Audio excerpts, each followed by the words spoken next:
2.5, 3 weeks ago. And, you told me to just fight. What's the deal? What's going on? And so this is why it comes down to, again, details and principle. A detail is understanding that there are situations, like family traditions. So I shouldn't fight, right? Because, he's my teacher, he should be respected. But the principle at that time was that Krishna sanctioned all of this to happen, the Battle of Carucandra. So he wanted that to happen. Now, in the case of Ashvatthama, he didn't want him to be killed. And so, then Draupadi's argument, which was the same as Arjuna's, 2.5, 3 weeks ago, then it actually made more sense, because then it went along with the principle, which was Krishna's desire. So Krishna didn't desire that he be punished. It wasn't until, so for a while, I had this sort of like dissatisfaction with how this pastime went, right, in my head. And it wasn't until I studied the 8th canto of Srimad Bhagavatam that I finally was able to understand why Ashvatthama was spared. And in the 8th canto, in the 13th chapter, text 15 and 16, the text is this: O king, during the 8th Manvantar, which will be the one just after this one, the great personalities Galava, Diptiman, Parasuram, Ashvatthama, Kripacharya, Rishyashringa, and our father Vyasadeva, the incarnation of Narayan, will be the 7 sages. For the present, they're all residing in their respective ashrams. So when I read this verse, my first instinct was that, oh, this must be a different Ashvatthama. It's not uncommon that a name is given to different people.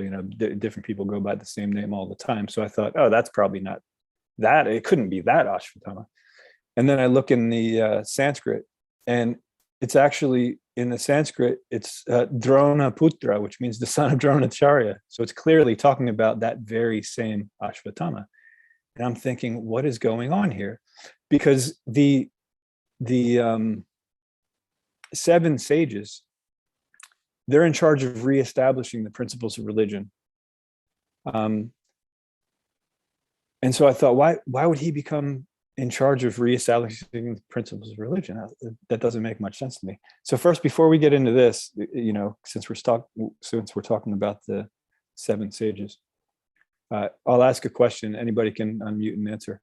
So back in, I guess it was elementary school, when we started learning about the stars, the solar system, the stars. What is the very first star that we learn about? Anyone?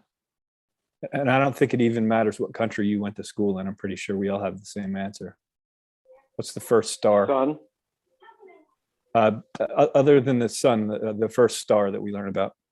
The North Star. North Star, good. Also known as Polaris, right? Now, how about the first constellation that we learn about? The one that most people look up, and that's the only one they recognize. Anyone? The Big Dipper. Big Dipper, right? Good. So, and also the Little Dipper, for that matter. So, the North Star, also known as Polaris, is also known as Dhruvaloka. So when Dhruva, we know his pastime. He was the son of a king, but his father had 2 different wives, and both wives had sons. And Dhruva was considered by his, I guess, stepmother, you would call her, to be not truly the son of the king, because his stepmother, the king's other wife, she considered herself the favorite of the wives. And so her son, in her eyes, would be the king. And Dhruva was just, he wasn't so important. So Dhruva, he's young, and, he sort of he threw a temper tantrum, and he decided that he wants to have a kingdom even bigger than his father's, right? And so he goes and he's instructed to, well, if you really want that, you have to meditate and worship Vishnu, right? So he does. And he actually gets darshan of Lord Vishnu, right? And he gets touched on the head with the conch shell, and he gets this, insane clarity. And he realizes that what he was doing that whole thing for, it was nonsense, to want to rule a kingdom. It was a childish notion that he had, and he realized that. And so when he was asked, what benediction do you want, he actually didn't ask for it because he was ashamed. Like, why would I even ask for that? Now I understand reality, so why should I ask for something like that? You've just given me jewels, and why should I ask for sand? That sort of thing. But since the Lord knew what Dhruva's intention was, he gave it to him. And not only did he give him a kingdom greater than his immediate fathers, but he gave it to greater than all of his forefathers, including Lord Brahma. So Dhruva Loka, the North Star, Polaris, that's Dhruva's planet, it's actually considered higher than, more respectable than Brahma Loka, right? And so we know that it stays in the same spot in the sky, and all of the other constellations revolve around it, including the sun. The Kala Chakra actually revolves around Dhruva Loka. And it's said that the reason it goes like that is because, when we circumambulate things, it's in order to give respect. And so all of the planets are circumambulating Dhruva Loka. So it's the most respectable planet that there is. And we've seen photos, time-lapse photos. If you aim your camera up at the sky at night, and the North Star is in that, and then you put it on a very long exposure, you'll see that all of the stars are rotating around Polaris, Dhruva Loka. And then and that Polaris is part of the constellation, the Little Dipper, right? But then there's the Big Dipper. The Big Dipper is made up of 7 stars, and it looks like a ladle that you would serve dal with, right? And those 7 planets are actually the planets of the 7 sages, the Saptarishi. And so they're also highly respectable. They're Vaishnavas. And their duty, each Manvantar, is to reestablish the principles of religion, right? So that's what they do. And so when I read this text and I understood that Ashvatthama was going to be one of these 7 sages, these highly respectable Vaishnavas who reestablished the principles of religion, I was like, wow, okay. So how could this possibly be? And so when Kaivalya Prabhu was giving class the other day, he mentioned that that Ashvatthama, you can read in the Mahabharata that he was no ordinary person. Not only was he special because he was the son of Dronacharya, but he also had very much other qualifications. And so obviously what he did when he killed the 5 sleeping sons of the Pandavas, when he released the first Brahmastra that was going to destroy everyone, and then the next one to destroy Maharaj Parikshit in the womb, these were moments in his life that were huge mistakes.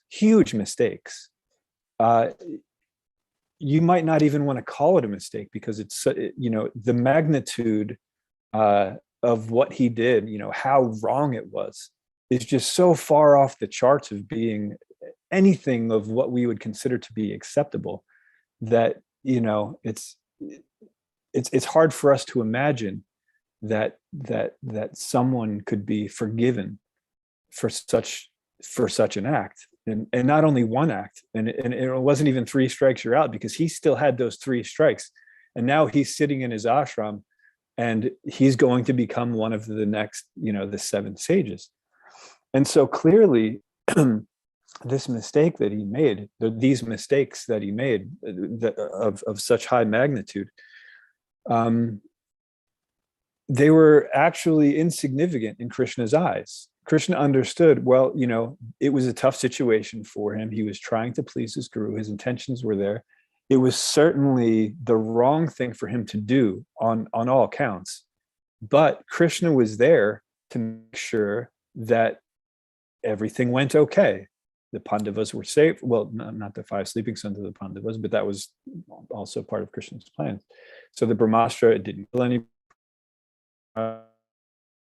These things were part of of how Krishna wanted the pastimes to unfold.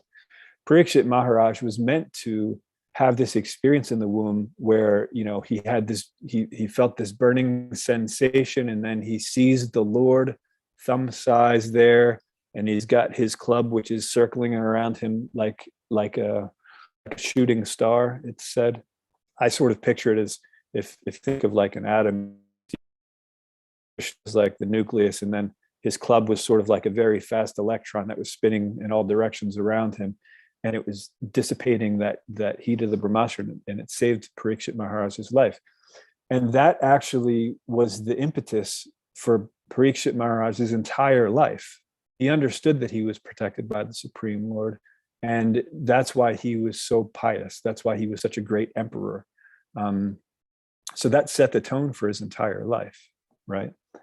And so, and like, for example, obviously for the Battle of Kurukshetra, Krishna wanted to rid the planet of all of these corrupt kings. And so that happened, that took place on the Battle of Kurukshetra. But then also the Yadu Dynasty, later we're fast forwarding. We know that the Yadu Dynasty, eventually Krishna wanted to wrap that up too, right? And no one can kill the Yadus. They're undefeatable except for themselves. So Krishna arranged this pastime where, they were out and they got a little bit drunk on sake, putrefied rice. Actually, in the translation of Bhagavatam, you'll see it says purified rice, but that was an accident. It's putrefied rice. They were drunk on sake, rice wine. And they picked up what they thought were bamboos. They pulled them out of the ground, and they thought, we'll have some fun. We'll do some stick fights, practice, right? But those bamboo reeds were infused with iron filings that came from the Brahmana's curse, and that was to wipe out the Yadu dynasty. So they thought they were just sparring, stick fighting, but since they were drunk, they didn't realize that those bamboo reeds were actually infused with iron. So they ended up killing themselves, all of them. That's how the Yadu dynasty was wrapped up, and because that's how Krishna wanted it to wrap up. There's no other way it could have.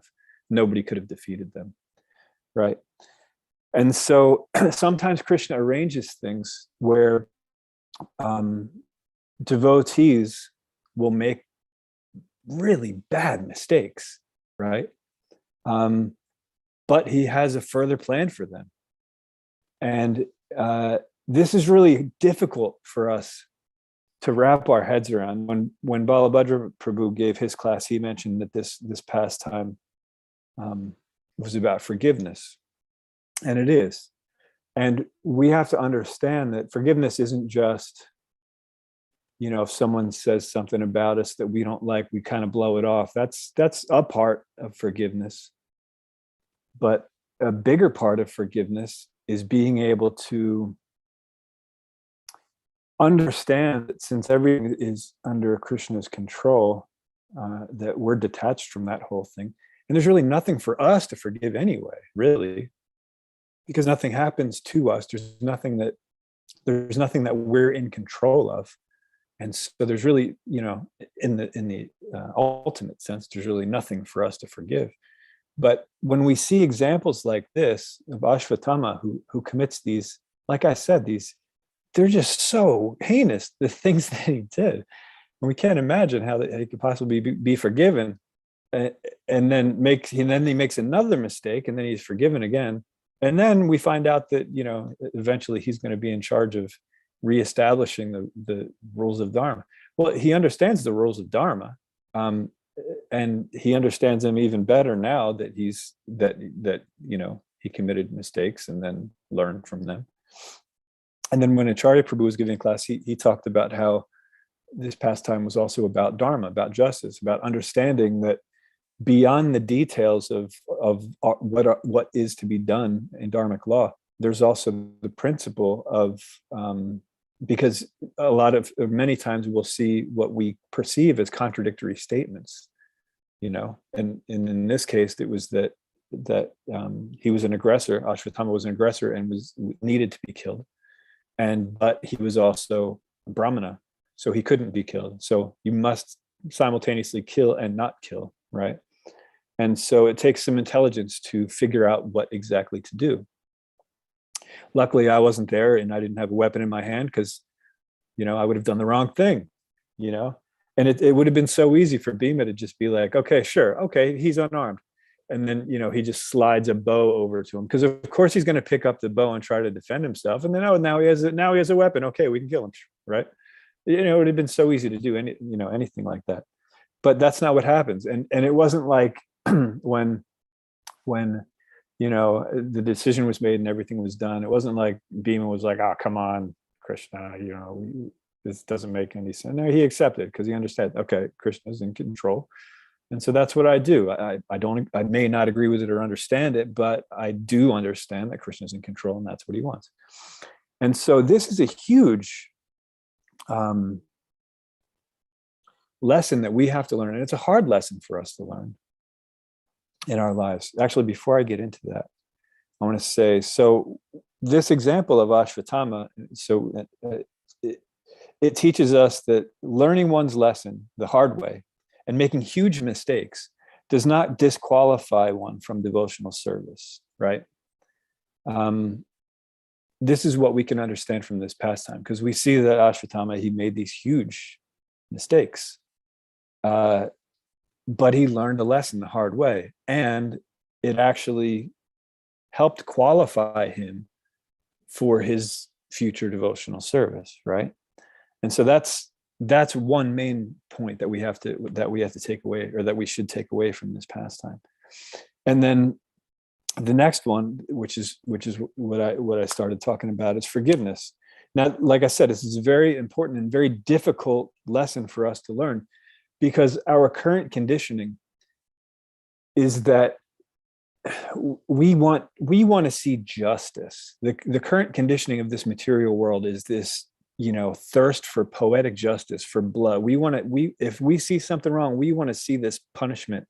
And I don't know exactly for sure where this mentality comes from, but based on what I've read from the Shastra and based on what I know from history and how time passed, that this whole vengeful mood of our current conditioning started. And again, this isn't verified by Shastra. Now I've run this idea by a few senior devotees, and they said, oh yeah, that's quite possible. But so I'm not sure if this is exactly what happened, but it makes a lot of sense. At one point in history, the Kshatriyas, they stopped taking guidance from the Brahmanas, right? And not all over the world. This happened sort of gradually. It happened, in different parts of the world. There were kings that actually still listened to their Brahminical advisors, but there were parts of the world that didn't. And when they stopped listening to their advisors, they started developing this mentality of, this vengeful justice. In other words, the Kshatriyas, they enforce laws. So if someone does something wrong, they'll punish. They'll give a proper punishment. But when it's based on the advice of the Brahmanas, then it actually follows Shastra, and it follows the intricacies that Kshatriyas might not understand. The Brahmanas understand, right? They see that, okay, yeah, there's aggressors, but then there's also, so in that case, you do like this, they give the proper way to deal with. But when Kshatriyas stop taking the advice of Brahmanas, they just start punishing people wholesale, right? And then so we eventually got this, it's also known as the Protestant mentality, where we protest things that are happening, and we want to see this punishment and this eternal damnation. If someone does something wrong, we want to know that they're going to suffer just forever, that nothing ever good can come of this person because of what they've done, right? And this is not a Vedic concept. The modern Christians sort of have this eternal damnation thing. But if you look at Christian theologians and go back, it actually isn't really like that in their Shastra. It's become that. And so in a similar way, that's not a Vedic concept. And so, but it is very much our material conditioning. We think like that. There's a saying that you don't throw away the baby with the bathwater, which means obviously the bathwater is dirty, so you want to get rid of that. But the baby, it's even though the dirt came off of the baby's acceptable. You accept the baby. You don't throw that away just because it was dirty. But nowadays, if you look at the way we deal with things, we throw away the baby, the bathwater, we board up the bathroom, we set fire to the house, we move out of town, we bomb the whole state, we move out of the country. And if anyone comes from that country, we don't want to talk to them. That's the way we deal with something. We see somebody do something wrong. And by the way, when we do something wrong, we forgive ourselves. But if anybody else does anything, we're out for blood. We want to see, the worst things happen to this person, and they should never, ever, ever have any sort of, position. They shouldn't have any sort of happiness. They shouldn't be able to see their families anymore. We just come up with all this stuff. And this is not based on Shastra. This is based on some sort of conditioning that is developed probably because of the downfall of actual following properly Varnashram, but definitely because of not following Vedic authority, for sure. And so we have this mentality. That's what our current conditioning is. And we've misidentified Dharma. And this is what Acharya Prabhu was talking about when he gave his class, is that there's Dharma, there's the details of Dharma, but there's also the principle of Dharma. And if we don't understand the principle, then we won't understand how to, when we encounter these seemingly contradictory statements, we don't know how to accommodate them and make a proper decision. So we've misidentified Dharma, and because of that, we've lost sight of what true Dharma or true law, natural law is. And so one example, I don't want to get into any specific examples, but here's one that's common. So let's say a person, and this is an example of throwing out the baby with the bathwater, and also how we're meant to actually deal with something. So let's say a person observes, or they think they observe, that some guru or temple president or someone high up is using donations that are given by people for their own personal use, right? Maybe they have a nice watch, or maybe they're driving a fancy car, something like that. And so they perceive, oh, this person, this leader, they're misusing, these donations are for Krishna, they're using it for themselves. So, I mean, most of the time when someone makes an observation like that, it's wrong. Maybe someone else gave them the watch, whatever the case may be. Sometimes it's right though. We all know examples of times when this situation was absolutely correct, where someone was just downright taking money and using it. We know examples of this from our history. That's, and if you don't, well then great, you don't care about politics, but it's happened, right? So when someone observes something like that, they want to say, okay, let's just, donations aren't going to be spent properly anyway. Let's stop giving donations, especially to this person. So they want to drag this person through the mud, and then they want to stop giving donations, right? This is their solution to the problem. And they want to make sure that also nobody else is going to give donations because they have proof that they're not used properly, right? And so they do like that. But the problem with this is, and even if, like I said, even if they're right, if that specific person was actually skimming off the top, their conclusion is wrong. The conclusion to stop giving money wholesale to anyone, and to drag this person through the mud, those are both incorrect. A correct way, for example, to deal with this would be so if I'm perceiving that someone's not using the donations properly, then what I should do, the proper thing to do, because we're meant to give in charity. And the reason we're meant to give in charity is because we are meant to develop this understanding that we are not in control, right? That's what Krishna consciousness is all about.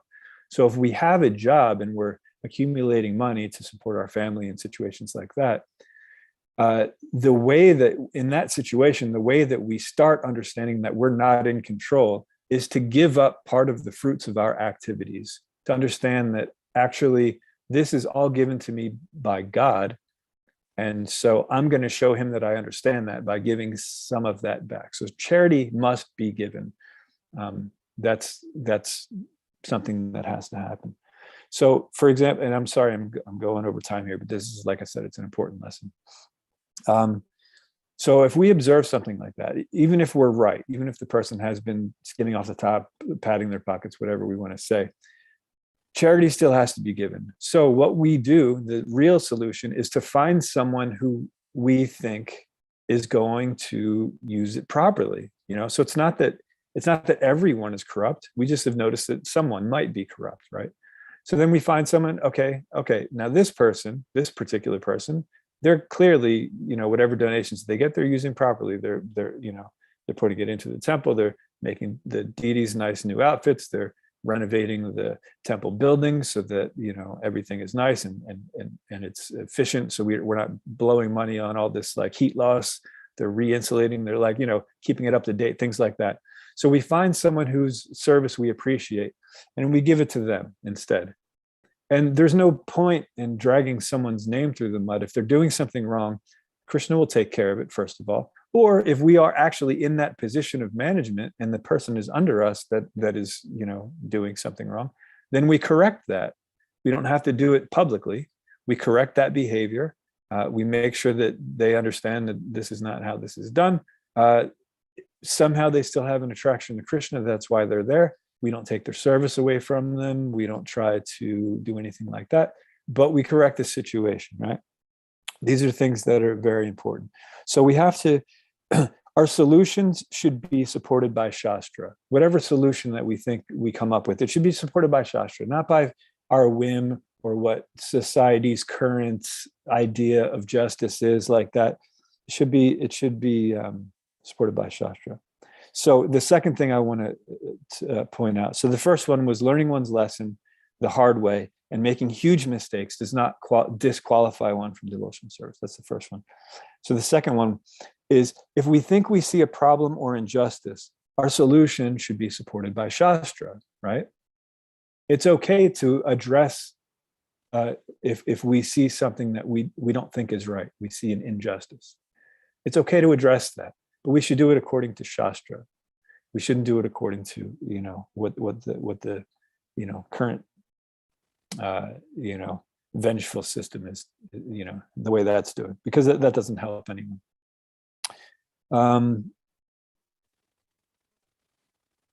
And that leads us back to the first point. So you never take someone's service away. Ashwatthama didn't get his service taken away, and he's going to be in charge of reestablishing religious principles. And that's all under Krishna's guidance, will, all that, right?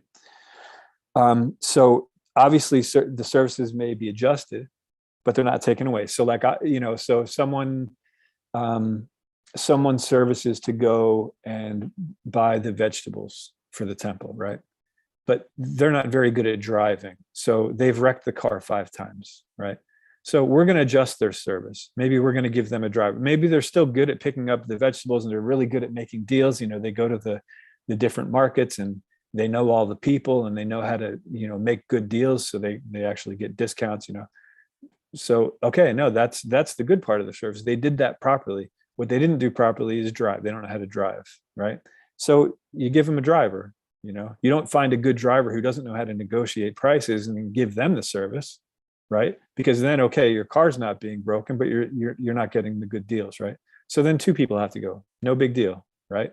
You have someone that's driving and then you have someone that's negotiating like that. But service is never taken away, just adjusted. Can be adjusted, but not taken away. And it should be according to common sense. Someone doesn't know how to do something properly, then you give them a different service that actually fits their nature. The third point that I want to make, and I'm trying to wrap this up as quickly as possible, is that Krishna is in control. If Krishna wants to save you, no one can kill you. If Krishna wants to kill you, no one can save you, right? So this is all part of understanding what our position is, understanding what Krishna's position is, and understanding what everybody else's position is. This is the essence of Krishna consciousness, right? Is that we are currently self-centric. We live our lives as if we are the center. We make all our decisions based on the fact that we are the center and we're independent. And the process of Krishna consciousness is meant to redirect that consciousness from self-centric to God-centric. Instead of making our decisions based on what we want, what we need, what we desire, we make our decisions based on what Krishna wants, based on Shastra, Guru Sadhu Shastra. It's not about us, it's about Krishna, right? And in that way, we become detached. We become detached from material nature. We no longer try to lord it over material nature. We no longer try to accumulate. We no longer want the credit for our actions because we know that that's ludicrous anyway. And this whole thing, like I said, so the essence of Krishna consciousness is getting rid of that mentality, becoming detached. And then that also ties into the forgiveness. If we're detached, we understand that Krishna is in control, he's in charge of everything, then it's natural that we forgive because there's really nothing to forgive. We understand that this is all part of Krishna's plan. So this is not to say that if, like I said, I want to make this clear because it might sound like I'm trying to say if you see an injustice, whatever, Krishna's in control. No, that's not what I'm trying to say. You can do something about it. Just do it according to Shastra. And don't try to take anyone's service away. It can be adjusted, by their authority, not necessarily by us if we're not their authority. And like I said, this is a hard lesson to learn. Easier said than done. When I first read these pastimes of Ashvatthama, I was all for that guy just getting killed. It's better for him because he's committed all these things over and over and over again. Even when he's shown compassion from Krishna himself, he still commits more mistakes. But what did Krishna do? He stepped in, he saved Maharaj Parikshit, and then, Ashvatthama understood, man, I'm an idiot. Why do I keep trying to do these things? Clearly, Krishna is in control. I understand the laws of Dharma, but I'm trying to transgress them. So now, he's in his ashram, he's studying, he's understanding. And when the next Manvantar comes, he's going to be one of the 7 in charge of reestablishing the principles of religion. So I'm going to stop there. I know I'm stopping way later than I should have, and I apologize for that. But this was a big topic, and this was what this pastime was all about. And I kind of wanted to get into this a couple of weeks ago, but we didn't go through the whole pastime yet, and so it wouldn't have been fair to everyone else that was giving class if I were to blow up this spot and talk about what was going to happen next. So I'm going to stop here to see if there are any questions, comments, additions, subtractions, corrections, anything like that. Thank you very much. Yeah, very nice class. I really like all your point you put about forgiveness and everything.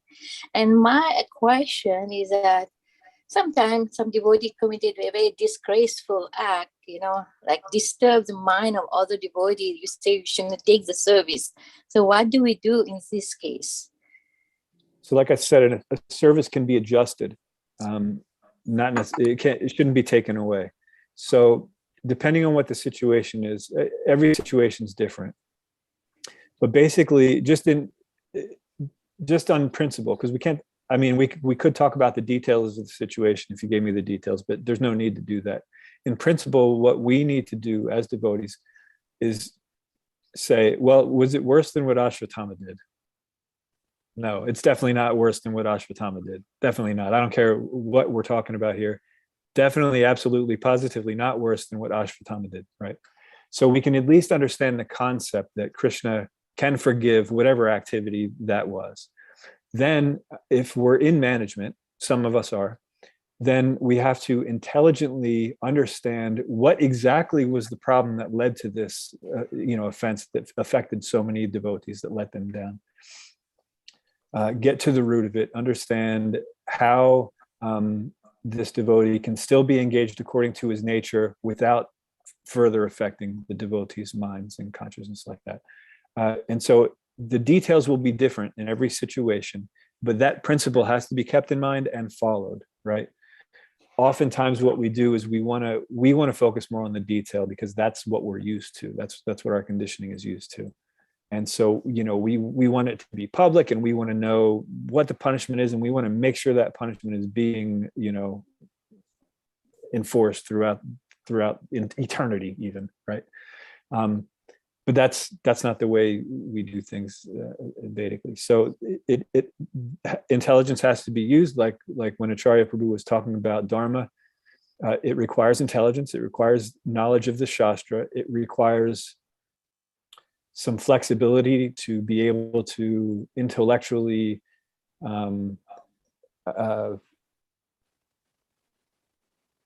I keep forgetting this word. I used it earlier.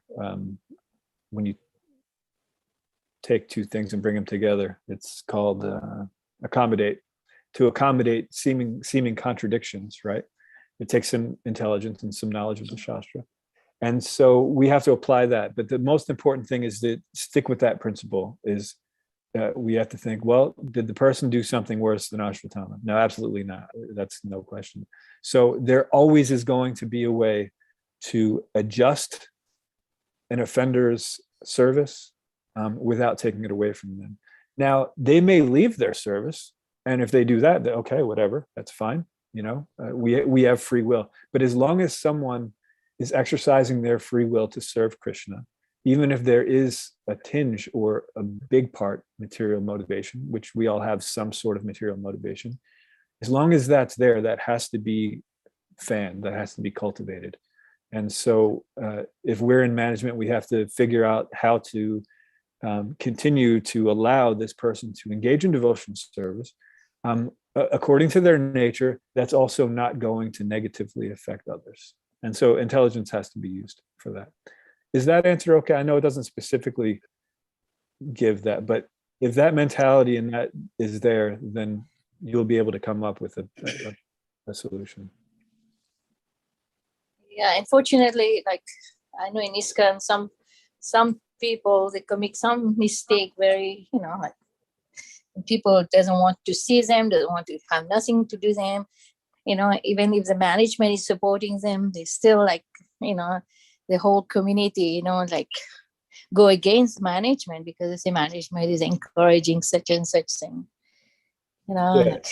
In that case, it's very difficult, like to keep people in the service. Like that's what I want to say. Sure. No, I understand that. And then in that case, also there has to be education to the community. So if the entire community, despite the management trying to, engage the offender in a proper manner, is still, shunning them, then they also need some education. The community needs some education that we're not in control. This is how it works, And if this is the pastime that we have to study for the rest of our lives, said, when I first read this pastime, I was just like, the community members that you're talking about, and I had this sense of justice that, due to our conditioning that we have. But then when we go through studying and find out what actually is going on behind the scenes, and this is the way Krishna wants it, this is the way he designed it, right? If we go against that, that means we're going against Krishna's design. And so we have to at least understand that. And when we understand that, then, we'll slowly get rid of that conditioning and start understanding that, Krishna's behind all of this, he's in control. And then it's easier to forgive in that way because we become detached. So a lot of times it's, everyone has to be educated. It's not just the person who offended, but it's the people who were offended. Everyone has to understand the Shastra and how things work. But no, just because a lot of people think something doesn't mean it's right. So if a lot of people want to shun someone and take their service away, it doesn't mean they're right. It means they don't understand our philosophy. We don't take service away. It doesn't happen. You won't see it anywhere in the Shastra where someone's service is taken away. If someone wants to serve Krishna, they're given that opportunity. The situation could be changed, of course, but the service can't be taken away. I don't know if that helped or not, but definitely, yeah, it's not only the offender has to be educated, but all of the community has to be educated on how Dharma properly works. Is that satisfactory, Golokananda, for you? Yeah, ultimately everybody has to learn Dharma, Unfortunately, not everybody is it. Yeah, it's a big topic. It's a big topic. That's why I went over in time, because you can't talk about this in a few minutes, because we have this paradigm, the way we think the world should be, and we're very much attached to it. We think it's the exact way that the world should be. And when we find out that, maybe Krishna doesn't actually agree with that, it's hard for us to come to terms with it, because it makes so much sense to us. Why wouldn't Krishna agree with it? And this whole concept of prayer too, if you think about it, when people pray for things, they're really saying, and ultimately when you get down to it, it's like, Krishna, okay, you're in control and all that, but why don't you just do it this way? Because this way would be way better. No, we don't understand what's going on behind the scenes. So a prayer should actually be, Krishna, please help me see why things are happening this way, and help me to understand what my part is in it, so I can act properly. Not, hey, Krishna, can you get rid of this and get rid of that and make sure this person gets better and make sure that's not a true prayer. It's okay to do, if you're gonna, you go to Krishna for whatever, anything. So if you have these desires, sure, you go to Krishna, but ultimately, our prayer should be like that, to understand what Krishna wants us to do, not, hey, Krishna, do what I want to do. And so this is the same thing. We have an idea of justice, and we think that Krishna should be on board with that, because that person's an offender, so they should be killed, an aggressor even, right? But that's not always the case. Sometimes it is the case, but that's not always the case. And so until we understand that, we're going to be confused by this, and we're going to make mistakes, and that's okay, as long as we're making progress. And we could spend months on this. I wish I could satisfy you more, but hopefully that's enough. Mother Hare Krishna. Mitravinda has raised her hand, but I had noticed that Kaivalya Prabhu had unmuted himself first. He just had food. I know some of us are not very good with technology, so he didn't raise his hand. So Mother Mitravinda, if you can just wait, and we give Kaivalya Prabhu the honor of asking the question. Of course, it's He is a etiquette. senior. Yes, of thank course, you. absolutely. Thank you. Kaivalya Thank you, Prabhu. Prabhu. Thank you, Prabhuji. You explained really nicely and ended this chapter very expertly, actually. And you also showed, how Krishna's actions, were so much appropriate for Asvatthama, like we see everything from the Dehatmika Buddhi. And we actually see that from our material point of view, that his actions were really bad, but Krishna has very different plans, like he wanted Asvatthama to make one of the stars, for in the next Manvanta. So that was a great thing, because Krishna can, it may be Krishna's hand, that he changed Asvatthama's buddhi completely, like we see in the Kekai's case, Kekai loved Lord Ramchandra so much and respected him so much, and how just by saying something, like hearing something from mantra, how she can change so much, that. So that's all Krishna's plan, and we should actually not blame Krishna for anything. In our life, so many things happens, and we say, why Krishna is doing this to me? Why Krishna is doing this? This comes in our mind all the time, that I'm doing this thing for so many years and this and that, but we don't know the Krishna's plan actually, and it may be Krishna wanted those 5 kids of Draupadi to come to Golok Vrindavan faster, than later. So that was probably Krishna's plan. So we should actually accept Krishna's plan all the time and not say something that why Krishna did this thing, because Krishna knows the best for us. Thank you very much, Hare Krishna. Yes, thank you. That was a great summary, a great addition. Thank you for that, Hare Krishna. Mitravinda, Mata, you want to go next? Hare Krishna. Thanks again, Carucandra Prabhu, for another insightful class with lots of tidbits relating education and this understanding bhakti, which is very intricate. And so your aspects of forgiveness, accountability is a major piece that is outside of, there's the clan mentality. That's what you're talking about. This, the clan mentality, vigilante. I want to go after, I want to get because somebody did this, somebody did that. However, when it regards management, it kills morale in a community. So when we're talking about community, when there's an instance where someone who has some authority is ostracizing or abusing someone publicly, and no one has anything to say because of negative information put out by the clan, let's say, people who support that person. This is, very much similar, it's like Mother Bhumi when she was being attacked. She sought help. So there's nothing wrong in seeking help. I want to put that out there because that's a balancer. Some people will take what you've said and relate it to just turning the heads because culturally, that's what's done from where they were born.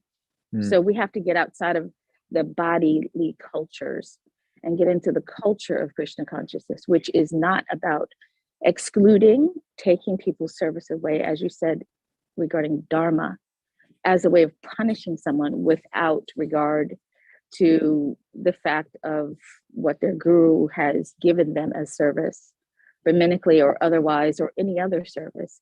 But in regards to management, there is a different level of dealing with.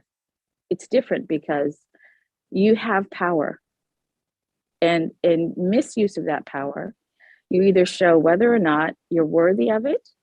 But if you use it as a weapon, then that's not like somebody who's just cut somebody off in traffic. It's a different level of community abuse. So if I'm trying and you're trying, but someone only sees you as being trying and not the other one as trying, then there's already a bias. And we don't have to be perfect to get that, but there's an expectation that comes along with power, even in Shastra, even dharmically. So those things are, again, above my pay grade in that sense. But we forgive, we focus on Krishna, but at the same time, there are things written in the Vedas in regards to who is to be protected, and that must be done. Hare Krishna. Absolutely. Hare Krishna. Thank you for that. Yeah, thank you for pointing out that. So if a person, just a random person, makes a mistake, that's just his mistake. A manager, when they make a mistake, since they're leading others and they're given that leadership role by Krishna, but if they're leading others, if they're misleading others, then that's a way bigger problem than just making a personal mistake, right? In other words, so if we misunderstand an aspect of philosophy and we misapply it in our lives, that's a mistake. If we try to convince others of that misunderstanding, then that's changing the philosophy. And there's a huge difference between the two. One is making a mistake and one is changing the philosophy. And so the reaction is much bigger for doing that, because then you're misleading people. That's the reason why when Srila Prabhupada was talking to Cardinal Danielu, he was, getting really, really, really heavy and adamant on him about vegetarianism. Not because he got heavy on many other people about vegetarianism. He could care less. Sure, it's a principle, but whatever. But the reason why he was so adamant about Cardinal Danielu is because he was a leader, a religious leader. So he's actually telling people it's okay to eat meat. And so he's misleading. And so that was a bigger offense than just somebody who ate meat, right? He's actually telling people that religiously it's okay to eat meat, it's supporting. So that's the difference. It's a huge difference. So thank you for pointing that out. That's an important thing for us to understand, especially if we are part of management. We have to understand that since there are people under us, our mistakes aren't just mistakes. They're actually changing the philosophy. Right. So thank you for pointing that out. Ramsham Prabhu? Yes, Ramsham. Yeah, thank you, Prabhuji, for a wonderful session. It was really a very good session. And I do not have question, just to comment on that. I mean, you very well explained about the dharma, and also you said it's not, in a little bit time we cannot explain much about that. So So dharma, like the second verse of the Bhagavatam, like first canto, first chapter, second verse, dharma projit katavatra parmo nirmit saranam sada. So there, Prabhupada says, completely rejecting the materialistic dharma, those who believe like this is the right and we are doing right. And then further we also have like in the sixth canto, like dharma tu sakshat bhagavat pranita. So dharma, whatever you gave the example, like the temple president and whosoever management and whosoever using these kind of things, or any devotee, or also whether misusing or properly using. So if overall something which is dedicated to Krishna, surrendered to Krishna, offered to Krishna in the right manner, so that is the dharma to sakshat bhagavat pranita, directly should go to the Krishna. It should be Krishna centered, as you gave the example of watch and this, that, whatever. So somebody like donated a watch to Prabhupada, it was costly watch. So somebody pointed why you are using costly watch. So Prabhupada qualify for that. I mean, somebody giving with a love and devotion to, to one of the devotee and pure devotee. So it is highly accepted.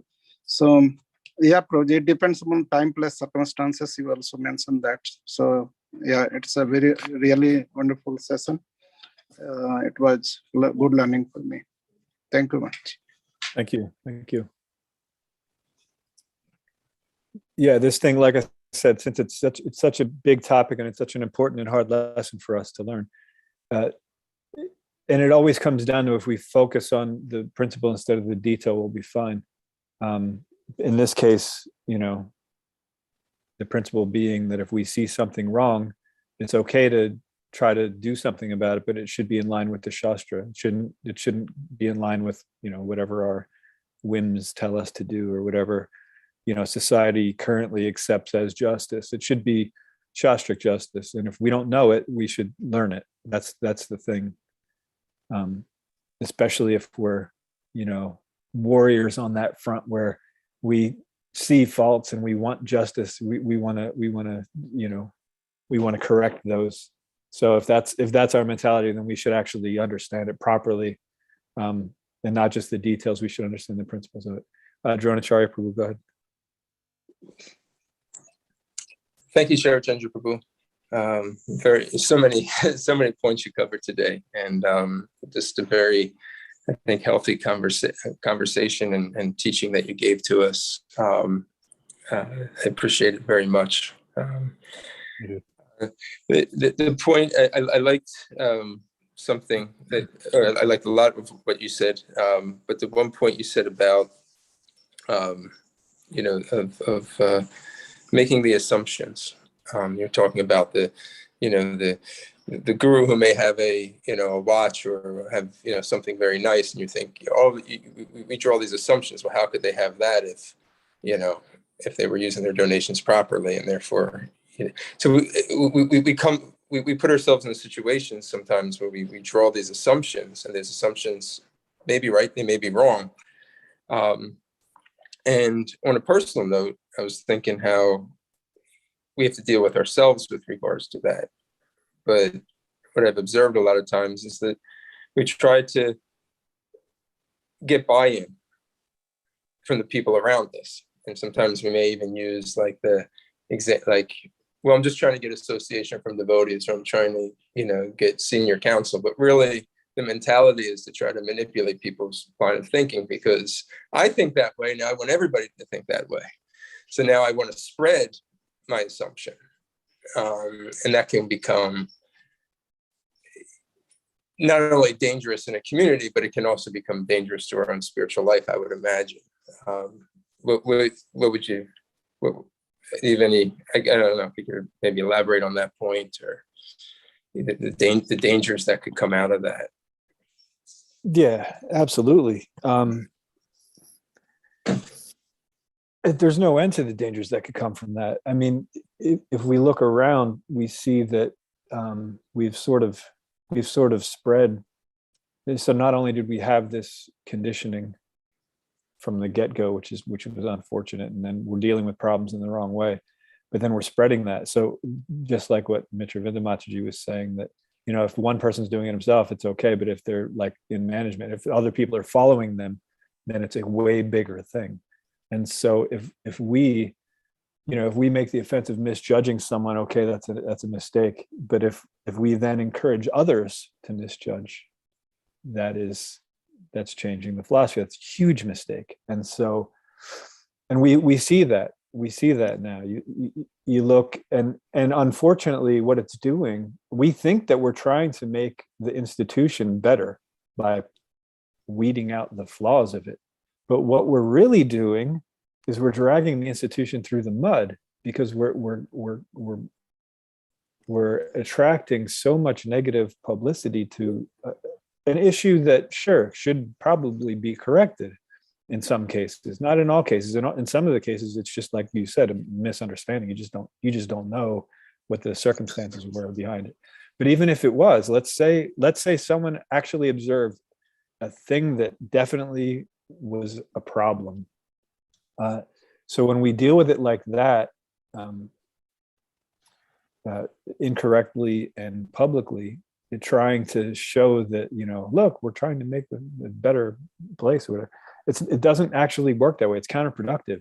You know, people see that and then they're like, oh yeah, the whole institution's probably like that. And basically what we're doing is giving people an excuse. Everybody is looking for an excuse not to follow spirituality. That's why we are here in this material world, right? And so basically all we're doing is giving them that excuse, right? So now people could say, oh, see, it's corrupt, I don't have to follow it. You know, the whole thing, that's throwing the baby away with the bathwater. You see one small thing that's not right, but we shouldn't be surprised.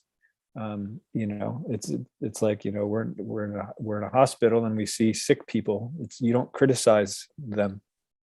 They're in the hospital, they're trying to get better, and you're also in the hospital and you're also sick. So, you know, why would we criticize someone because they're a different kind of sick than you? It just doesn't make any sense. So yeah, when we do that, when we come up with this, when we misidentify problems, and then or even if we're actually properly identifying, but if we go about trying to solve it in a way that's not according to the Vedas, and we encourage others to do that, we're causing a much bigger problem. And there's no, it can't be solved that way. But when we follow it, follow the Vedic way, the Dharmic way, then the problem actually gets solved, you know? So Ashvatthama, even though he did so many heinous things to the best of the devotees, he was forgiven, and he is now in the next Manvantar going, he's going to be, by the way, I don't know if you caught that in the list of names, he's going to be with Vyasadeva and Parasuram and what was it, Kripacharya and Rishishri. Like, these are, you know, yeah, they know Dharma. So, you know, he's going to be rubbing elbows with them, reestablishing the principles of religion for the entire universe, right? It was dealt with the right way. Oh, I wanted to say this too. I know we went way over, and I don't know if this is okay or not. Can we keep going a couple minutes? Sure, it's a really good topic. Yeah.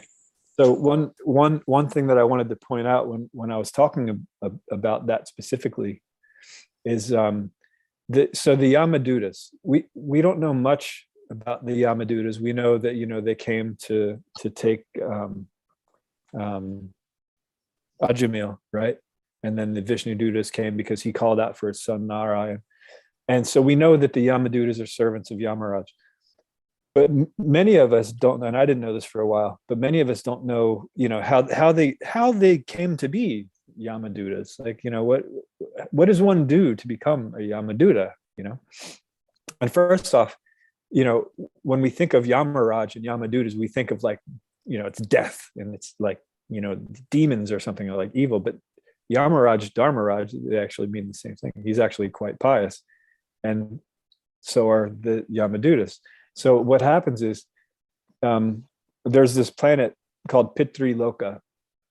It's the planet of the forefathers. So if you live a pious life, then not necessarily a devotional life, but a pious life, you can go to Pitriloka, the planet of the forefathers.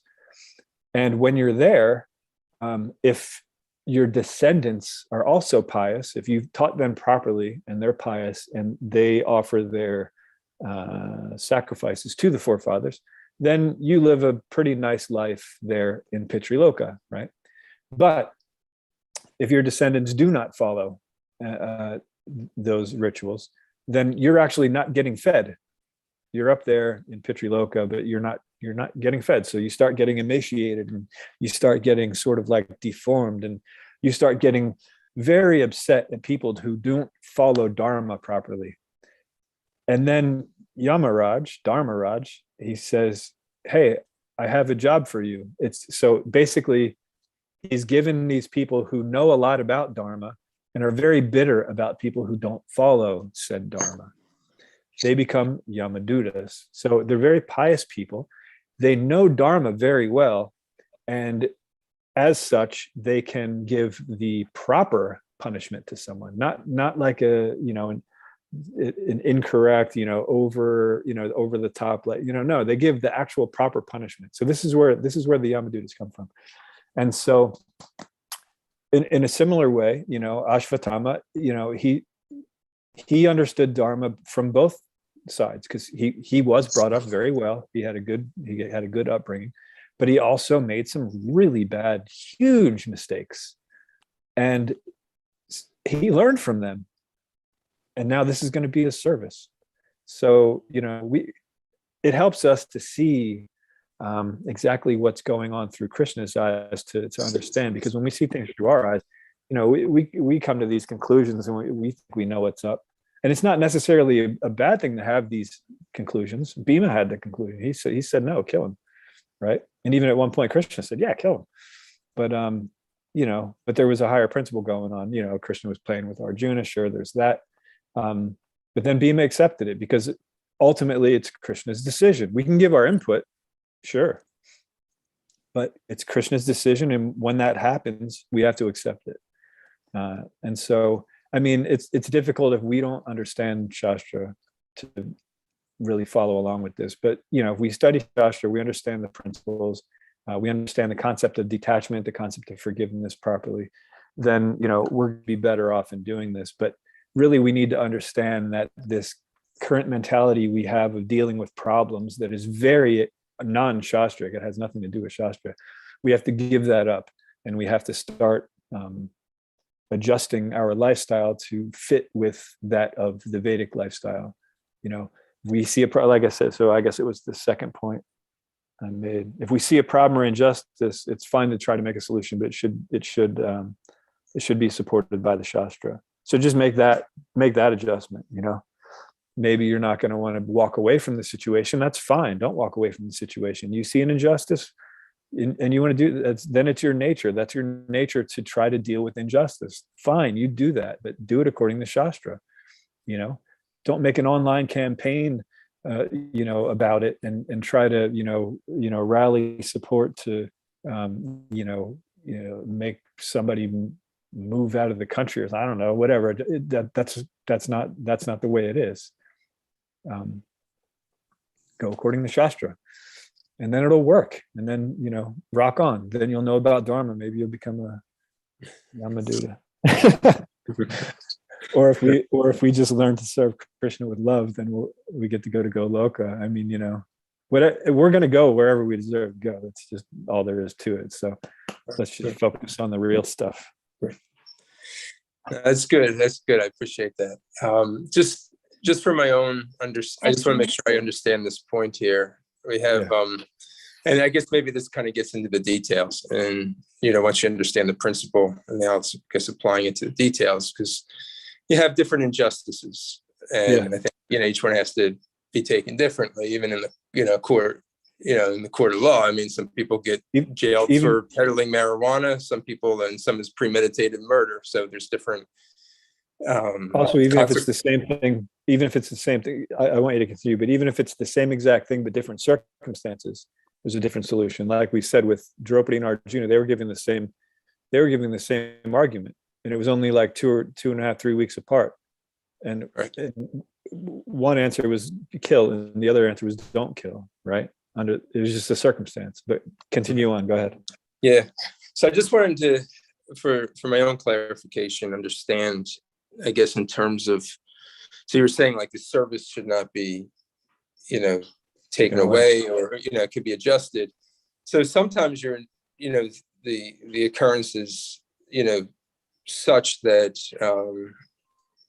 even by the law of the state, a service may not be able to continue. It could be that you're no longer able to continue to teach or be around children, or, you may have been a preacher, but, the society may understand, like, this isn't, we really don't want you to be a preacher anymore because of these infractions. Now, it looks like Ashvatthama, there was a very long period, according to earthly terms, that he's had the chance to kind of repent and kind of, it's not forever, but living within, I guess, this life within the terms of days and years, months, years, sometimes it seems like there needs to be a period of time in certain circumstances where there has to be maybe a separation.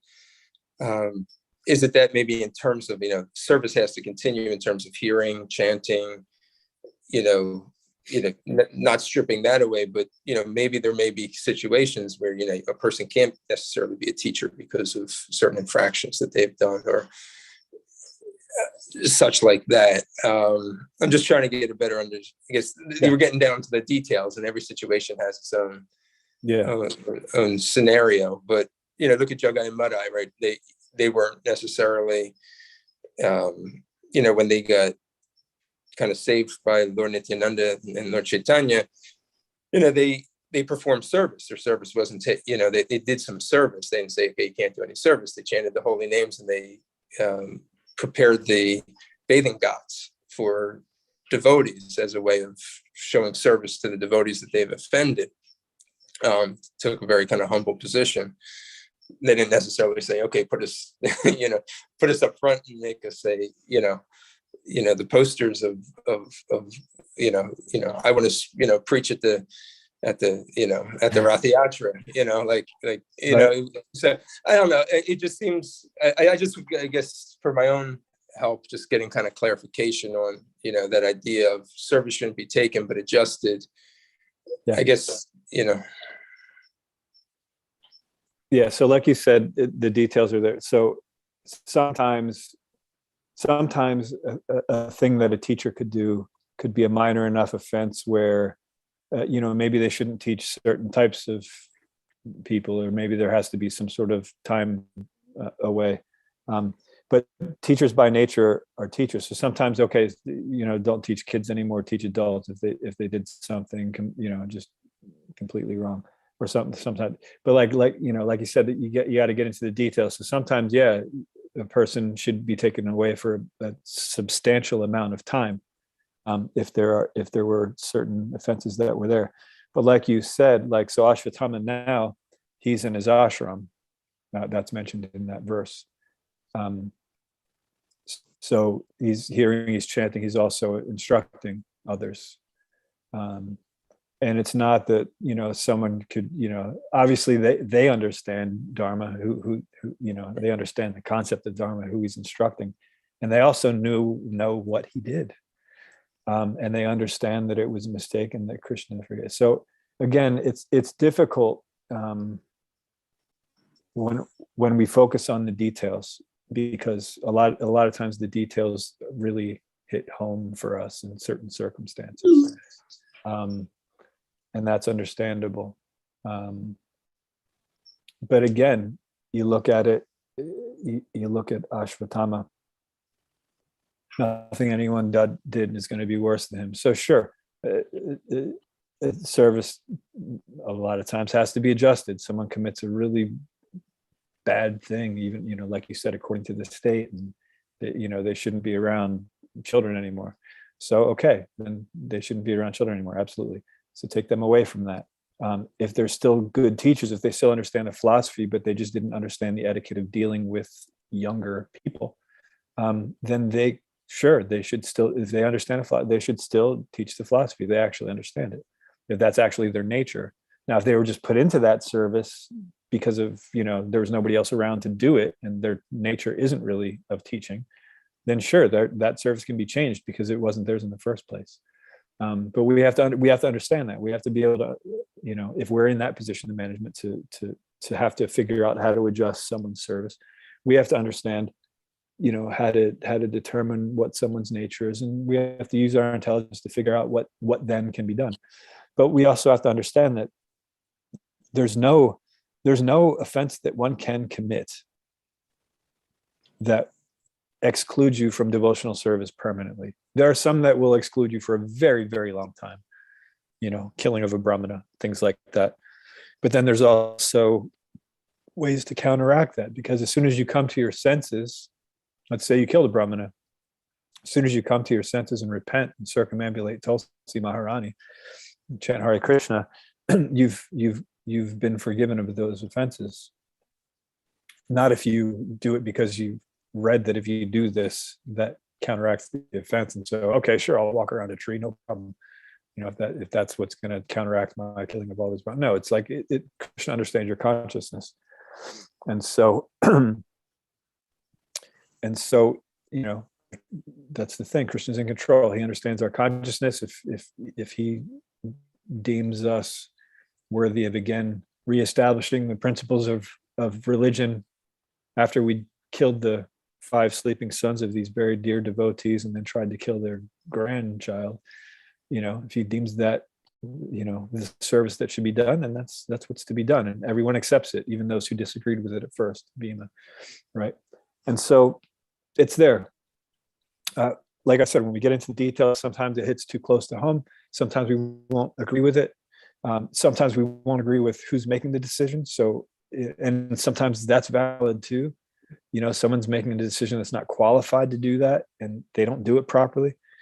But in the end, ultimately, Krishna's in control. So ultimately, if we go through the process of Krishna consciousness, study Shastra, understand how Dharma works, understand how authority works, then we will become more and more detached from it. And it's a better position to work from. When we're detached from something, we can actually work with something in a very mature, in a way that can actually do some good about it. We can make decisions that can be, utilized properly.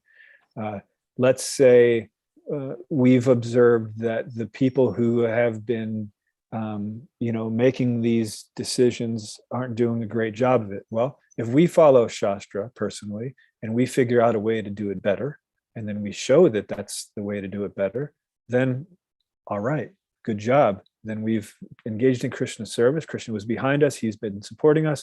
And then the system is fixed. Hare Krishna, Jai. Okay. But if we think that the system is broken and then we try to fix it with another broken system, how do we think that's going to work? No, do it according to Krishna's will. Because, the only problem is in this material world, the problem of the material world, the only reason that it exists is that we marginal jivas want to be independent from God. Even though we're part of him, we want to feel like we are not part of him. We are individual, independent, unique personalities that don't need God. That's the problem with the world. And so we want to do things our own way. And so if we observe that someone's doing something their own way and it's wrong, if we try to fix it by doing something our own way, how does that better? No, but if we learn Krishna's way and try to fix it that way, then we're just engaging in Krishna's service. Then everything works. So, like I said, it's not bad for us to notice an injustice and to want to do something about it. But if we are going to do something about it, follow Krishna's method for it. Otherwise, it's not going to get solved. You're just going to make a different problem. Maybe it's bigger, maybe it's smaller, but it's certainly still a problem.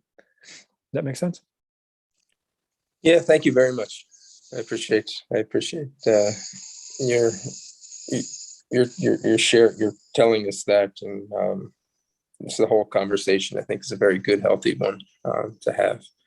Sometimes the verses are, take us to a place of just kind of gyan, and it's kind of there. This is something I think that is very kind of relevant and applicable, and I appreciate you diving deep into it. Thank you. Yeah, it's actually all of it's applicable, but it's not. They're not all on all of our collective radars. This issue, it hits everyone because it's about forgiveness, and we don't want to forgive. I mean, ultimately, they all hit us because it's always about, not being self-conscious and being Krishna conscious. That's always what our philosophy is about. Talking about stop being self-conscious, start being Krishna conscious. But it gets, it gets explained in different ways, and then it goes to different things. Like all forgiveness is understanding. We think it's letting something go that has happened to us. No, it's detachment. It's stop being self-conscious, be Krishna conscious, understand that he's in control and therefore forgiven, right?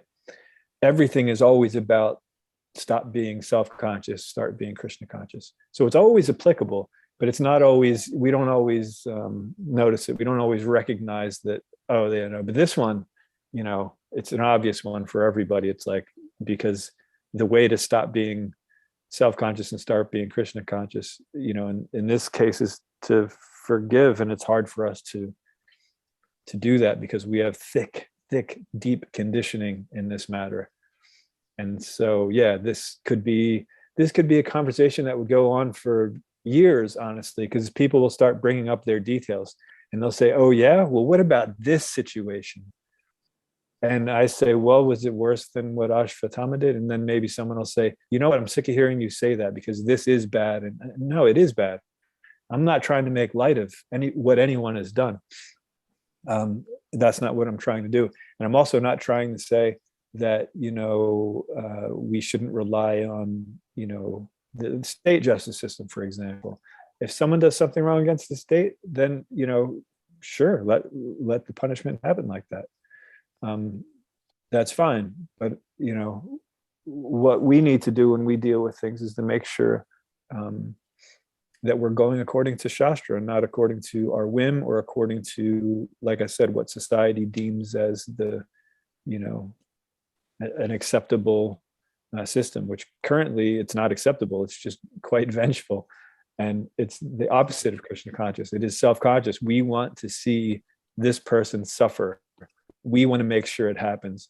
We want to make sure that if we see them on the street and they're not having a terrible day, if they don't have the biggest frown on their face, we will remind everyone around them of what they did that one time, so that, it wipes that smile right off their face. That's what we want to do. And that's not Krishna conscious, that's self-conscious.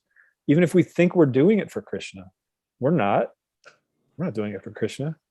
We don't understand who Krishna is. We don't know what he would want, because he would never want that. He's compassionate, he's loving, and he will give punishment, but he does so in a very specific way. And Yamaraj understands what way that is, as do most of the Yamadutas. They get bewildered sometimes, the Yamadutas, in the case of Ajamil. And they went back to Yamaraj and they said, wait a second, we thought you were the supreme authority in this matter. And these Vishnu dutas came in and, and he said, no, well, actually, no, Vishnu is supreme. And, we do what we do, but, you hear someone calling out any name of Krishna, then they're not under your jurisdiction anymore. Right. So that's another lesson for us to learn too. Someone makes the decision to serve Krishna in whatever regard. Like I said, even though all of us have still some material tinges, some more than others, but since that is there, that willingness, not even just desire to serve Krishna, but even if it's just a willingness to serve Krishna, the acceptance of Krishna, that alone is enough to give someone a second chance. Like I said, sometimes services have to be adjusted. Someone keeps crashing a car, don't give them the keys. But whatever they're good at, that they should continue doing, right? You don't say, no, this person can't go to the grocery store anymore ever because he keeps crashing the car. Well, no, someone just has to drive that person to the grocery store because this person is absolutely fantastic. No one is better than him at negotiating prices, and the people love him. And, so it's, that's, you do what you do. And I understand that these details I'm giving, that's like a minor thing, whatever, crashing a car. There's people out there that are, exploiting other people. And I get that. And that's a whole different situation. Sure, I understand that. But if we focus on the principle, we'll realize that in the long run, these things weren't as severe as we thought they were. Ultimately. That makes sense. Yes. Like I said, we can Yes. talk forever about it, but Yeah. Because there's always difference, you could always take it to another scenario where, again, it's in the details, maybe the person wasn't good at that particular service to begin with groceries. Yeah. So, maybe, the storekeeper Then it sees the guy come and says, oh my gosh, here he comes. He's going to start yelling at us and start, you can take it. I mean, there's so many different permutations of different scenarios that absolutely.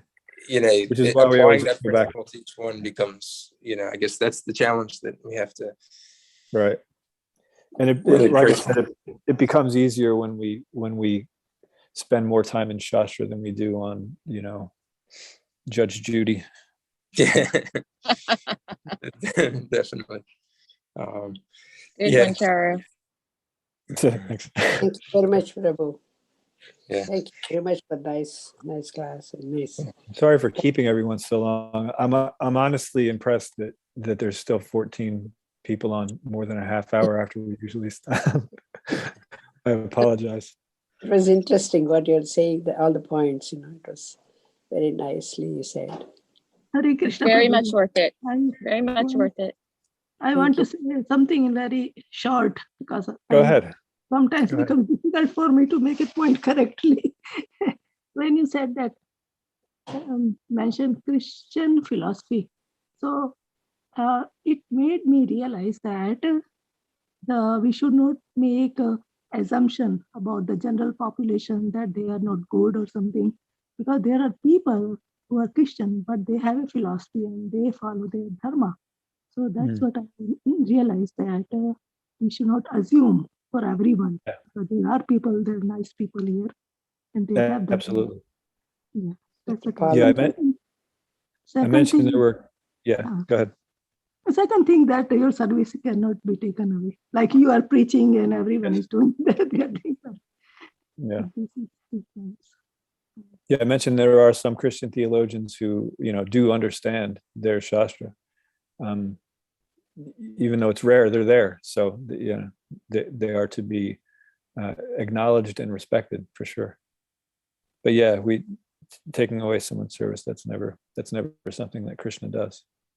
Now we have, if you look at the 5th canto toward the end, it has a description of the hellish planets. So there's different, and it's so poetic, whatever wrong you've done, you are punished very poetically. It's very specific in the types of punishment you get for the types of offenses you commit. But the most important thing is that it's never eternal. It does last a very long time sometimes, and they actually put you in a body, a special kind of body that doesn't die, that continues to, you continue to feel this, like in this body that we have now, if we undergo a certain amount of torture, we pass out and then we don't feel it anymore. That's the way this current body is. But when you go to these hellish planets, you're in a different kind of body where that suffering, you can actually continue to feel it. You don't pass out from the pain. And so it's there and it's terrible, and it's honestly, it's well-deserved. But it only happens for a certain period of time. There's no eternal damnation in our philosophy. And we have to understand that because we sort of act as if there is, the way we want to punish some people. And like I said, sometimes people need to be punished. I'm not trying to say that's not the case, but the punishment should fit the crime and all of the circumstances surrounding it, not just the crime, not just, like if it were just a kshatriya not listening to a brahmana, he'd see someone doing something wrong and he'd immediately, oh, a thief cut his hand off, but there's circumstances that are also surrounding it. So we have to take those into consideration. So we spend more time on Shastra, talking to sadhus and the guru. We'll easily understand this more, and we can have more intelligent conversations about it. Because basically, we find that if you have a room full of people who just want to bring up different details, examples of things that people have done and the people that they've exploited and the consequences that have happened because of that, and they're just talking about the details, it's not going to solve a problem. It's going to be very emotional. It's going to be terrible. It's going to be awful. But if we're not actually focusing on the principle and of a way to deal with it according to the Vedas, the way that Krishna would want us to deal with it, not, see, that doesn't seem right. Don't you agree? Yeah, I agree. Okay, well then let's do this. It's not about what we agree to or about what we feel or what we think. It's about what Krishna would want us to do. And that's our philosophy. That's what we do. So the more we spend time reading Shastra and understanding, then the more we'll understand actually. That's the real lesson we learn from all of this, is to continue studying Shastra, associating with sadhus, taking instructions from the guru, and all will become clearer. Like I said, the first time I read this pastime, I was all for killing Ashvatthama. Even after they let him go, I was like, nope, kill him. He came back, he tried to kill Parikshit Maharaj, kill him. What are we doing? What are we even doing here? Why is this guy still alive? He came back and he was armed. One of your reasons why you didn't kill him before was that he was unarmed. Well, now he came back and he was quite armed, so kill him. This was my mentality until I read that and I understood it. Okay, I get it, Krishna. You're in control. You want to make him, one of Vyasadev's associates, Parasuram's associates, to reestablish the principles of religion, because he understands it. And who am I? I'm this little jiva who thinks he knows Dharma better than Krishna, and I know punishment better than Krishna. If I were actually in charge, I wouldn't exist anymore, because I would have punished myself out of existence, for doing the junk that I try, get away with. So it's a good thing we're not in control. Like I said, Krishna's compassionate. There's no such thing as eternal damnation. He knows what's going on. He's in control. Even if we have imperfect managers currently, if we do, I'm not saying we do, but if we do, Krishna is going to correct that as well. We're in an imperfect world until a perfect management team does exist. Then the current one we have is perfect, because it's the one that Krishna has there now. So if we think we can do better, then learn the Shastra, learn actual Dharma, learn how to serve Krishna in that regard, and then and that's what we'll be doing. We'll be replacing that which we think was inferior. We have to do it the right way if that's what we want to do. Otherwise, if we just want to understand it, just stick to studying Shastra, understand it. Most of us aren't in management, so it's really none of our business. We can just keep out of that stuff and focus on the real stuff, cultivating Krishna consciousness.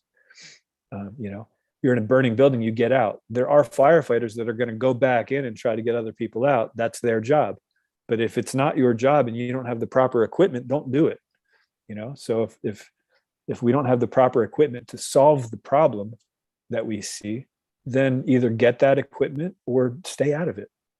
Don't run into a burning building without your oxygen mask. Get the equipment or stay out of it.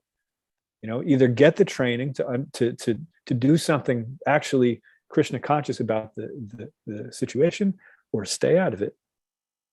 Don't try to deal with it in your own way. That's always the lesson, but that's specifically the lesson for this pastime and for today. How's that? Is there anything else? Wonderful. Thank you again. Wonderful, Trevor. Thank you. Thank Thank you you. again, Carucandra Prabhu.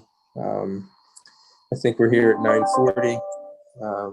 We'll conclude at this point. Thank you. Especially thank you for your time. Very And good. we hope to see Thank you. everybody back here again tomorrow. for Chaitanya Charitamrita class with His Grace Vishnu Prabhu. Vanchakalpatarubhyascha Kripasindhubhyevascha Patitanam Pavanebhyo Vaishnavebhyo Namo Namaha. Bhagavatam ki jai, Srila Prabhupada ki jai. Jai. Very much, Prabhu. Oh, Srila Very Prabhupada. good. Awesome, Charu. Awesome. Thank you. Thank you. Mitravinda Mataji. Hare Krishna.